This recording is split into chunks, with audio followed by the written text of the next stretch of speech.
সুপ্রিয় দর্শক, আসসালামু আলাইকুম।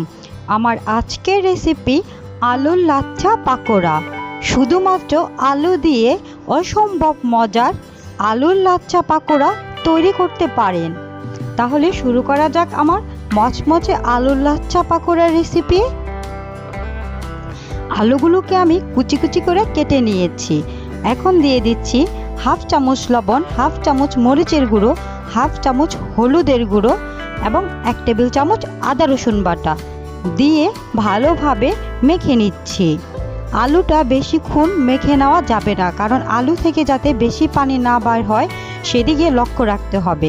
এখন দিয়ে দিচ্ছি 1/3 কাপ ময়দা, 1/3 কাপ কর্নফ্লাওয়ার। এখন এগুলোকে ভালোভাবে মিশিয়ে নেব। আপনারা কর্নফ্লাওয়ারের পরিবর্তে চালের গুঁড়ো ব্যবহার করতে পারবেন। এখন আলতোভাবে মেশাতে হবে, বেশিক্ষণ মেশানো যাবে না, তাহলে আলু থেকে পানি বের হয়ে আসবে। এখন অল্প হাতে হালকা করে গোল করে এরকম শেপ দিয়ে নেব। এখন চুলায় তেল গরম করে একে একে আলুর লাচ্ছা পাকোড়া দিয়ে দেব।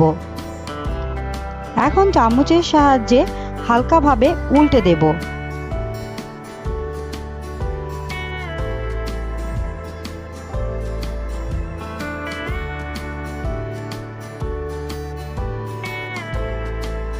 এভাবে আবার কিছুক্ষণ ভেজে নেব, আবারও উল্টে দেব।